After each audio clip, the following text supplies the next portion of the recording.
Bonjour à tous et bienvenue dans cette nouvelle édition du Grand JT des Territoires. Voici tout de suite les titres de l'actualité. Nous débuterons ce journal avec la mise en œuvre des nouvelles mesures de sécurité dans les établissements scolaires, demandées par le ministre de l'Éducation nationale à la suite de l'assassinat de Dominique Bernard. Notre partenaire TL7 s'est rendu dans un lycée de Saint-Étienne dans la Loire pour le constater. Elle est l'une des 17 derniers rescapés français des camps de concentration nazis. En cette période douloureuse, en raison du conflit israélo-palestinien, le témoignage de Ginette Kolinka devant les élèves d'un lycée d'Épinal prend un sens tout particulier. Une équipe de Vosges Télévisions a recueilli son témoignage, vous verrez. Et puis nous consacrerons une page de ce journal aux conséquences du changement climatique. En Corse, le crabe bleu est la hantise des pêcheurs. Avec ses grosses pinces bleues, ce crabe venu d'Amérique du Nord coupe leur filet et dévore tout. Un impact économique et écologique sans précédent, comme l'a constaté une équipe de Télépaésé sur place. Enfin, notre partenaire Canal 32 nous emmènera suivre l'entraînement de ce chien d'origine canadienne, le Terre-Neuve, qui, bien au-delà de sa gentillesse, pourrait épauler les maîtres nageurs sauveteurs cet été sur les bords des plages. Une association milite pour obtenir qu'il soit reconnu d'utilité publique. 15 jours après l'assassinat de Dominique Bernard dans son collège à Arras, un sondage ELAB indique que 84% des Français sont inquiets face à la menace terroriste. Gérald Darmanin, ministre de l'Intérieur, a demandé un renforcement significatif de la sécurité dans les établissements scolaires. Pour notre partenaire TL7 dans la Loire, Marie-Lise Pariot s'est rendue dans un lycée de Saint-Étienne qui dispose déjà de portiques électroniques et de caméras de surveillance aux entrées. Ce geste est simple et pourtant il permet la sécurité des 500 élèves du lycée Jean Monnet. Oui, ça me rassure d'avoir les portiques. Je me dis qu'il n'y a pas n'importe qui peut entrer.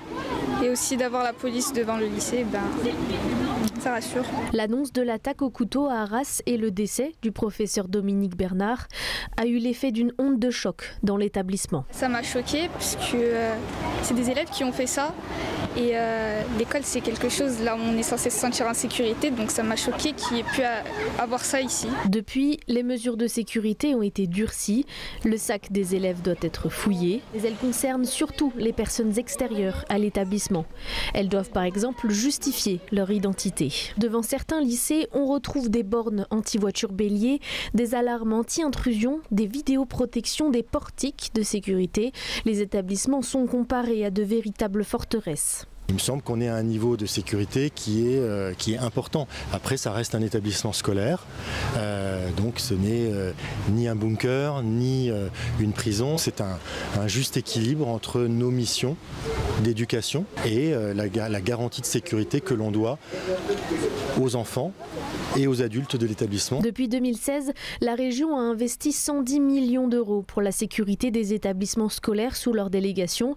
Tous les lycées ont au moins des portiques à leur entrée. C'est l'une des 17 dernières rescapées des camps de concentration nazis. La Française Ginette Kolinka témoignait devant les élèves d'un lycée d'Épinal. Elle a délivré un message de paix alors que le conflit entre Israël et la Palestine est à son paroxysme. Elle rappelle l'horreur qu'elle a vécue à Auschwitz durant la Seconde Guerre mondiale. Une rencontre chargée d'émotions à laquelle a assisté notre partenaire Vosges Télévisions. Elle était de passage à Épinal avant les événements qui touchent actuellement le territoire israélo-palestinien. Rencontre intense d'émotions avec Ginette Kolinka, l'une des 17 derniers survivants de la déportation durant la Seconde Guerre mondiale en France. Le 13 mars 1944, la jeune fille issue d'une famille juive non pratiquante se fait rafler par la Gestapo. Elle est emmenée à Auschwitz-Birkenau en Pologne dans un camp de concentration. À l'arrivée, son père, son frère, son neveu sont immédiatement gazés dans le camp d'extermination à Tenan. Jugé apte à travailler, on lui tatoue sur le bras un nombre, 78 599, le début d'une descente en enfer. On nous a réduits dans un état lamentable. Vous n'êtes plus rien. Ils vous ont tout enlevé qui pouvait faire quelque chose qui vous différenciait les uns des autres. On vous a mis nus, on vous a enlevé vos poils, on vous a enlevé vos cheveux, on vous a habillé d'une façon très ridicule et on est tous aussi ridicules les unes que les autres. On nous frappait, on ne nous nourrissait pas, on avait des travaux vraiment très durs à faire. Longtemps incapable de témoigner, Ginette Kolinka a décidé depuis 20 ans d'aller à la rencontre de la jeunesse. Sa crainte, le négationnisme. À 98 ans, elle démarre comme cela son propos. Tout ce que vous pourrez apprendre dans les livres, ce n'est pas vrai. C'était pire. Quand je dis on était battus, l'image que j'ai, c'est le bourreau qui tape la victime, elle est par terre, à 6 pieds, ensanglantée, et vous avez le bourreau qui continue à la frapper jusqu'à ce qu'elle soit ou évanouie ou morte. J'en avais déjà entendu parler, mais on ne l'imagine pas aussi difficile que comme elle le raconte ici, en vrai, en face de nous. C'était assez touchant que quelqu'un ait le courage de raconter ça. 1200 membres de la communauté juive sont arrêtés dans les Vosges. 80% d'entre eux ne reviendront pas. Voilà, et puis en bref, la campagne de vaccination contre la grippe saisonnière qui touche chaque année entre 2 et 6 millions de personnes a débuté. Ce geste n'est plus réservé aux médecins. Sébastien Germain, pour notre partenaire 8 Mont-Blanc, l'a constaté dans cette officine de Chambéry. De plus en plus de Français n'hésitent plus à aller en pharmacie pour se faire vacciner. Chaque année, je prends mon rendez-vous, je fais ça dès le premier jour, même éventuellement, oui. Je suis à fond là-dedans, oui. Je pense qu'on a plus de chances on a moins de problèmes en se faisant vacciner qu'en attrapant la grippe, voilà. Les Restos du Cœur du Val d'Oise se préparent à un hiver difficile. La grippe arrive, le froid s'installera bientôt et c'est le moment en général où les Restos du Cœur ont les plus fortes demandes. Dans le Val d'Oise, l'association créée par Coluche a distribué 35% de repas supplémentaires ces derniers mois. Une explosion de la demande qui se cumule avec une forte inflation des produits alimentaires que doit acheter l'association. Les restos pourraient être obligés de restreindre ces prestations pour la campagne d'hiver qui démarrera le 20 novembre. Notre partenaire VOTV a rencontré son directeur qui ne cache pas son inquiétude. Écoutez. Chaque année, les Restos du Cœur du Val d'Oise distribuent un peu plus de 2 millions de repas. Tout est stocké ici, dans cet entrepôt de 4500 mètres carrés à Argenteuil. On trouve ici dans l'entrepôt tous les produits alimentaires, bien sûr, à la fois ambiants et frais. Des produits bébés également, il ne faut pas que je les oublie, c'est très important. Les produits bébés, c'est très cher pour les familles. Et cette année, les restos se préparent à une campagne d'hiver compliquée. Nous avons distribué sur la campagne d'été, en termes de repas distribués, 35% supérieur à l'année passée, ce qui est énorme. Ça représente plus de 400 000 repas en plus de ce qu'on a connu l'an dernier. Donc c'est colossal. Les restos reçoivent beaucoup de dons, mais 30% de l'aide alimentaire est en fait achetée par l'association. Alors, avec l'inflation, la facture est salée. Les achats, eux aussi, sont frappés par l'inflation. Et l'alimentaire des restos, on est plus proche des 20%. Donc ces repas, en plus, on doit les acheter. Il y en a beaucoup plus à acheter et beaucoup plus cher. Avec des finances à la baisse, les restos risquent de devoir restreindre leurs prestations. Ça veut dire effectivement donner un peu moins à chacun et également certaines personnes qui étaient un peu limite, les moins démunis des plus démunis, si je puis dire, eux, on risque de ne pas pouvoir les accepter, malheureusement. Évidemment, ça nous fend le cœur, c'est dramatique, mais malheureusement, les contraintes financières sont là. Face aux difficultés des Restos du Cœur, le conseil départemental du Val d'Oise a décidé d'augmenter de 50% son soutien à l'association avec une aide de 37 500 €. Le département a également renforcé son soutien aux 14 épiceries sociales du Val d'Oise. Voilà, ouvrons maintenant notre page dédiée au changement climatique, à ses conséquences et aux innovations aussi qui en découlent. En quelques années, les eaux de la Corse et plus largement de la mer Méditerranée ont été colonisées par le crabe bleu. Ce crustacé venu d'Amérique est un fléau pour les autres espèces marines et pour les pêcheurs de l'île. Un problème pris très au sérieux par les scientifiques. Un reportage d'Angèle Ricciardi pour Télépaysé sur place. Les premières lueurs du matin inondent l'étang de Bigoulia, l'une des 7 réserves naturelles de l'île. Mais sous les eaux tranquilles vit un crabe bleu qui mange tous les poissons et détruit les filets des pêcheurs. D'habitude, ce sont 6 embarcations qui sillonnent l'étang. Aujourd'hui, Michel est tout seul. Ce crabe qui vient d'Amérique du Nord peut parcourir jusqu'à 15 km par jour et il n'a aucun prédateur. Alors, les dégâts sont très nombreux. C'est du matériel qui n'est pas fait pour les crabes. Pour le moment, on n'a pas trouvé de solution. À part voilà, de les sortir de l'eau et si on arrivait à la limite à les commercialiser, ça serait déjà quelque chose de gagné. Mais là, on n'a pas de marché. Pour le moment, on n'a pas de marché. Pour aider les pêcheurs, l'Office de l'environnement de la Corse a dû investir 22 000 € dans des filets plus résistants. Mais aussi, des puces électroniques ont été installées sur plusieurs crabes pour surveiller les populations et mieux les contrôler. C'est une espèce qui s'est manifestement très bien adaptée, qui serait potentiellement aussi favorisée par le changement climatique et donc qui pose après souci une fois qu'elle est implantée, évidemment, sur l'ensemble de l'écosystème. Un plan de lutte régional est prévu dans les semaines à venir pour inciter les restaurateurs à préparer du crabe bleu. Sa chair est déjà très prisée en Asie, pourvu qu'il en soit de même sur l'île. Nous le savons, la crise de l'énergie ne se réglera pas sans un changement radical de méthode de production. Lancée en 2021 à Grenoble, une start-up tente de générer de l'électricité grâce à des cerfs-volants. L'entreprise est encore en phase de recherche et de développement, mais l'ambition est grande. Commercialiser des éoliennes mobiles de 25 mètres de long d'ici 2028. C'est un reportage de Miko Pecci pour Télé Grenoble. Regardez. Permettre à tous d'avoir une indépendance énergétique grâce à un cerf-volant. Voilà l'idée de Gareth Smith en lançant son entreprise en 2021. Je pense qu'on va pouvoir voler. Pour de l'autoconsommation, pour un usage industriel, le cerf-volant éolien pourrait fournir 100 kW, une énergie suffisante pour alimenter tout un village. 100 kW, ça va fournir pour une centaine de maisons. Par exemple, les villages au Canada ou villages en Afrique. Aujourd'hui, ils sont dépendants des groupes électrogènes diesel. Et pour arriver à notre objectif de zéro émission nette en 2050, on a besoin de promouvoir des technologies comme la nôtre. L'énergie est produite par le vent qui force sur les câbles du cerf-volant reliés à un générateur au sol. Le coût de production serait 3 fois moins élevé qu'une éolienne classique. On a prouvé qu'on peut faire voler un cylindre qu'on entraîne à partir du sol, donc il n'y a pas de moteurs qui sont embarqués. Donc juste avec l'effet Magnus, avec le vent, on arrive à faire voler notre cerf-volant. Le plus gros avantage aussi, c'est que nous, on peut déployer notre système et après le récupérer si on en a plus besoin. On a moins de résistance sociétale, moins de crainte, parce que le système il se pose au sol, sur son socle, quand il n'y a pas de vent, et ça ne fait aucune pollution visuelle sur le paysage. Aujourd'hui, la mission est de confirmer la performance et la stabilité en vol. Mais les essais ne se passent pas toujours comme prévu.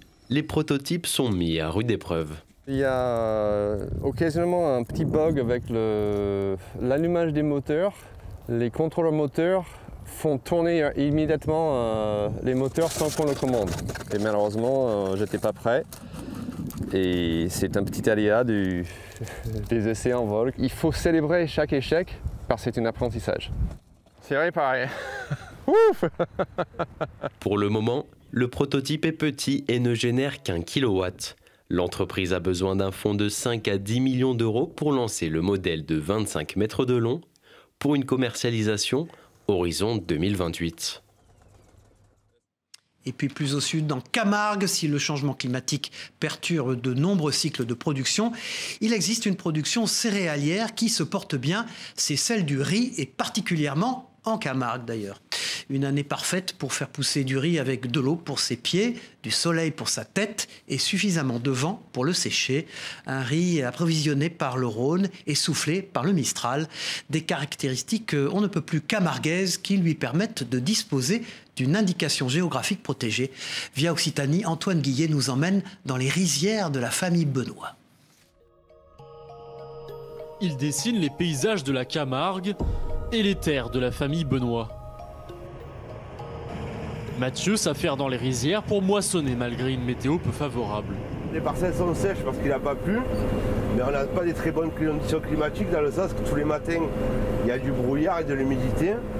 Du coup on ne peut pas attaquer bonne heure le matin et le soir de bonne heure on est aussi arrêté. Donc après elle se passe bien, la journée ça va, mais le soir et le matin il y a trop d'humide, on ne peut pas récolter.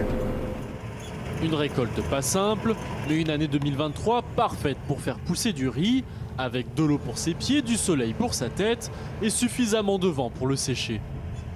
Un riz approvisionné par le Rhône et soufflé par le Mistral, des caractéristiques on ne peut plus camarguaises qui lui permettent d'avoir une indication géographique protégée, un bel argument de vente pour Clarisse, la cousine de Mathieu.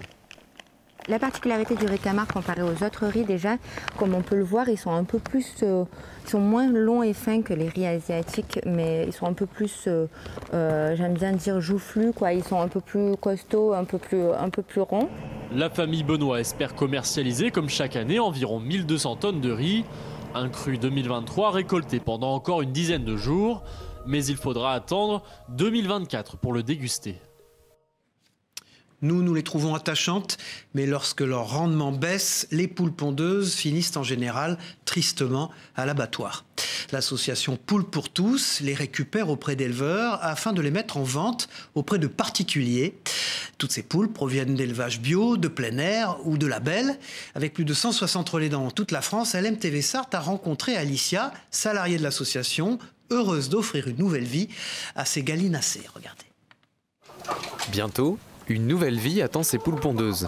Après 1 an et demi d'élevage, elles sont mises en vente par Poules pour tous, une association qui récupère ces gallinacées auprès d'éleveurs pour leur éviter l'abattoir et les vendre à des particuliers. Je trouve c'est un petit peu honteux quand même de mettre des poules à l'abattoir alors qu'elles ont 18 mois et qu'elles sont complètement encore capables de pondre, mais parce qu'on estime que c'est plus assez rentable.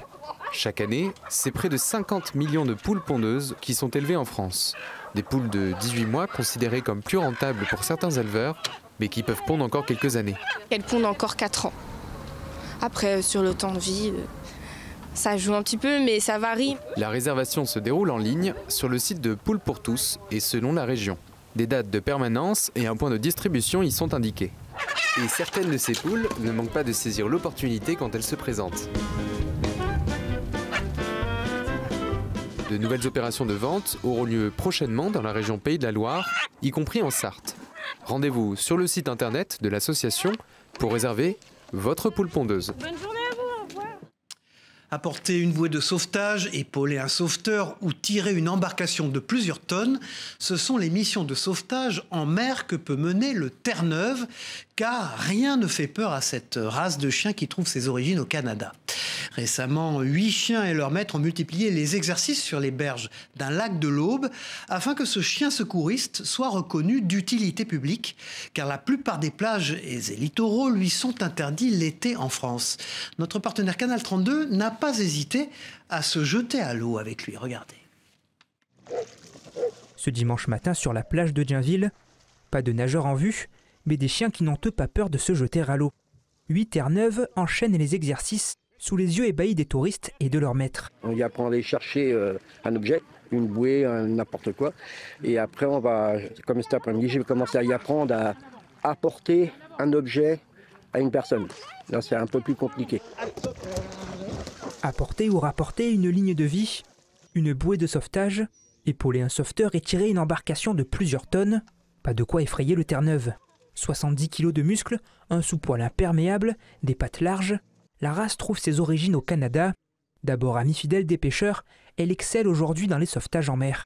C'est très bien pour les maîtres nageurs et c'est très bien pour garder les enfants. Instinctivement, en fait, les Terre-Neuve regardent les enfants ou les gens s'ils se noient. Ils vont essayer de les sauver. Et en fait, c'est un chien qui a beaucoup de caractère. Des qualités innées et un instinct qui ont séduit Vanessa et les membres du club champenois de chiens de sauvetage nautique. Une journée d'exercice pour le plaisir de voir leur chien en pleine nature. Mais attention, pour l'instant, il n'est pas question d'intervenir officiellement. Nous, on est un club, on va dire, on n'intervient pas sur des lieux pour faire du sauvetage à proprement dit. Parce que pour être sauveteur avec un Terre-Neuve, il faut être sauveteur nautique. C'est une passion. Et puis, on le fait sérieusement parce que on peut des fois être amené quand même à intervenir. On se balade avec notre Terre-Neuve et puis on s'aperçoit qu'il y a quelqu'un qui est en train de se noyer ou qui est en difficulté. Ça nous permet d'intervenir quand même. Si le Terre-Neuve aime l'eau, la plupart des plages et littoraux touristiques lui sont interdits l'été en France. L'association milite pour que plus d'espace lui soit aménagé. Voilà, et puis durant ces vacances, si vous séjournez dans le Bordelais, je ne peux que vous recommander d'embarquer à bord de la fusée d'Objectif Lune, de plonger au fond de la mer à la recherche du trésor de Rackham-le-Rouge. C'est en tout cas ce que propose le parcours expo immersive Tintin, qui a pris ses quartiers au bassin des Lumières, un magnifique lieu de Bordeaux. Un voyage à 360 degrés qui ravira les tintinophiles avérés ou les amateurs de ce nouveau genre d'exposition. Notre partenaire TV7, la chaîne du groupe Sud-Ouest, n'a pas résisté à la tentation. Regardez. Pour la première fois, le 9e art s'invite au bassin des Lumières, mais pas avec n'importe quel personnage. C'est Tintin qui vient faire le show, le fruit de 8 mois de préparation.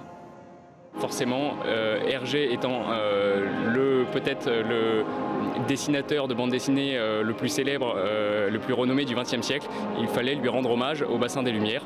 Et donc c'est pour ça qu'on a choisi d'accueillir cette très belle exposition. Une exposition qui a déjà été montrée à Paris, au Beau-de-Provence, à Bruxelles et à Lausanne, mais qui prend une teinte particulière à la base sous-marine. On retrouve forcément le fameux bathyscaphe qui a été construit par le professeur Tournesol, qui est un sous-marin en forme de requin et qui s'insère parfaitement dans la base sous-marine. Le parcours a été construit avec la société chargée de l'exploitation commerciale de l'œuvre d'Hergé, un patrimoine intemporel. Les histoires qu'il raconte, vous pouvez les interpréter de manière différente, vous pouvez les lire de manière différente en fonction de l'âge que vous avez. En lisant Tintin, vous faites un voyage dans l'histoire du XXe siècle. C'est un siècle qui vient juste de finir, et c'est quand même un siècle qui est très important. Et Hergé, en plus, avec ce génie de l'universalité et du message universel, en fait. Tintin, l'aventure immersive, est à voir tous les jours pendant les vacances de 14h à 20h et les mercredis, samedis et dimanches hors vacances aux mêmes horaires, en complément de Goya qui prendra fin, comme Tintin, le 7 janvier 2024.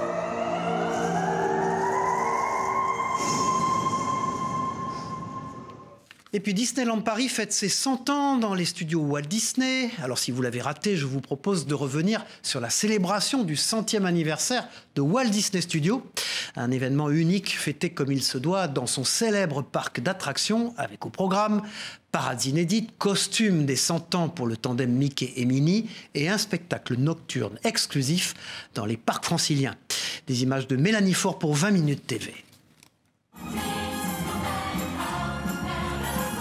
100 personnages Disney réunis pour un siècle de magie. Disneyland Paris rassemble pour la première fois tous les grands classiques et la nouvelle génération pour fêter les 100 ans de la Walt Disney Company, fondée le 16 octobre 1923. Au programme, une parade et des costumes inédits. Puis c'est au tour des 100 Disney Volunteers d'entrer dans la danse. Disneyland salue l'engagement des 1000 cast members bénévoles pour des œuvres caritatives tout au long de l'année. Un spectacle grandiose pour les fans. Pour beaucoup, l'univers Disney a changé leur vie. On a vraiment réservé ce jour pour venir, pour les 100 ans de Disney Company. Disney, j'ai baigné dedans grâce à mes parents. Mon père, il a travaillé quelques années. On regardait les Disney quand on était enfant. Même en grandissant, on est encore dans la magie. Pour Disneyland Paris, cette date est historique.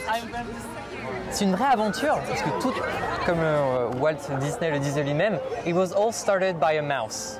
Tout a été commencé par une souris, et aujourd'hui on le voit à travers tous les univers, toutes les franchises, toutes les histoires qui sont racontées par The Walt Disney Company. La célébration d'un siècle qui vient ouvrir une nouvelle ère pour la franchise.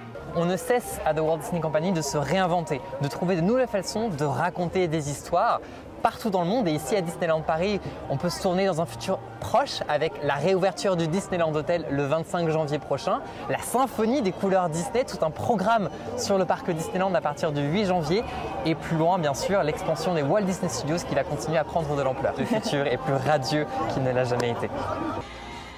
Une belle promesse pour le parc. Depuis son ouverture en 1992, 300 millions de visiteurs se sont plongés dans l'univers de Mickey et de ses amis.